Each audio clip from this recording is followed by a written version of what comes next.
Hi guys, welcome back to my YouTube channel, and after learning how the nervous system is classified, today we're going to learn everything about the structure of neuron and the cells associated with it. So what are neurons? Neurons are the structural and functional unit of a nervous system, and they're nothing but cells. So you can imagine that a neuron will have every single organelle that a normal cell will possess. Plus it's specialized in its structure because it has to connect like different body parts, and it's also the longest cell in our human body. It can almost extend from the end of your spinal cord till the tip of your toe. So you can imagine how long it can be. So let's get started with the basic organelles which are present in a neuron. So you can assume there's obviously mitochondria, there is a nucleus and ribosomes, endoplasmic reticulum, etc. But they do not have centrioles. Mature neurons do not have centrioles. That means they cannot multiply. Alright, because you need centrioles for multiplication of cells. So let's get started with its structure. So these extensions that you see here are known as dendrites. Okay? These are the structures that collect the electric signal or the impulse from whatever organ or the immediate neuron which is behind it. Okay, and then they pass on the electrical signal to this area known as the cell body. And obviously this structure is the nucleus, and these small granules that you can see are nothing but the ribosomes and endoplasmic reticulums known as Nissls granules. Nissls granules. And Nissls granules are only present in the dendrites and the cell body. They're not present in the structure which comes after it, that is the axon. Okay, so we're done with this part. Let's move to the next part. This one, this long wire kind of thing you're seeing is known as the axon, which is very important for the conduction of the electrical impulse. Okay, it does not have Nissls granules. And the area enclosed between the axon is known as the axoplasm, okay? And as you can see, there are certain kinds of cells which surround the axon, okay? These are known as Schwann cells. They're made up of Schwann cells, and this is known as the myelin sheath. Myelin sheath.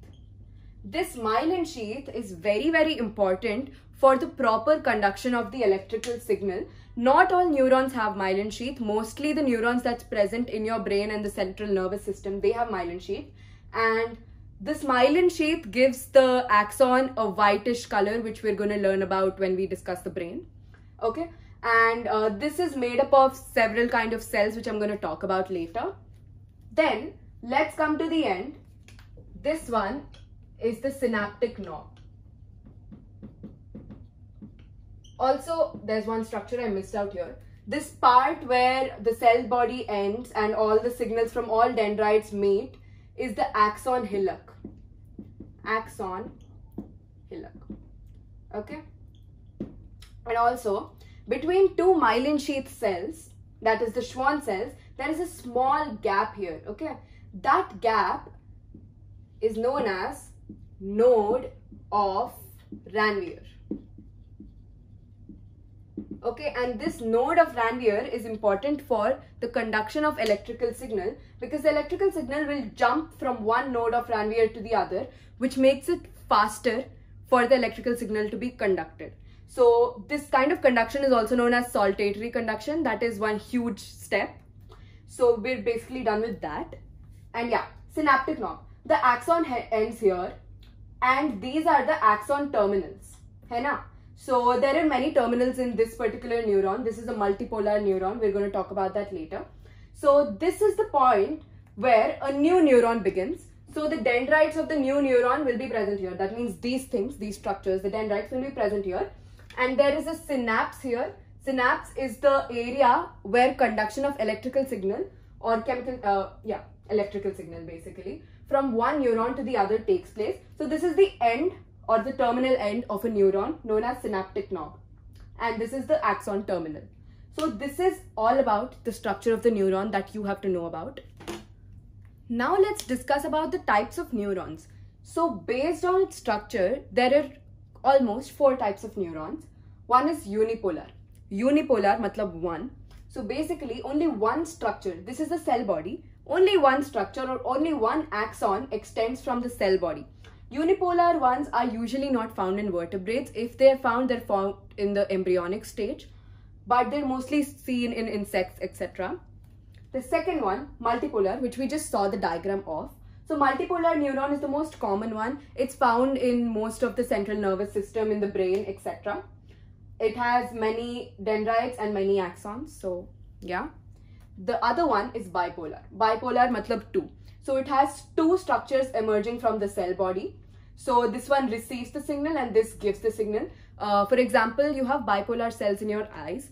So photoreceptor cells say the bipolar cells receives the optic signal and it passes on to the ganglion cells. We're going to learn about it when we discuss the eye. And the last one is pseudo-unipolar. Pseudo matlab false. So isme you'll feel that this is unipolar because only one structure is emerging from it. But this one structure comes and divides into 2 other structures. Alright.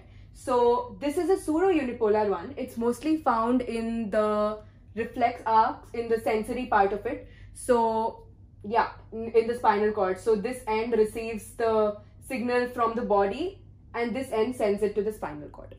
So that is about the types of neurons.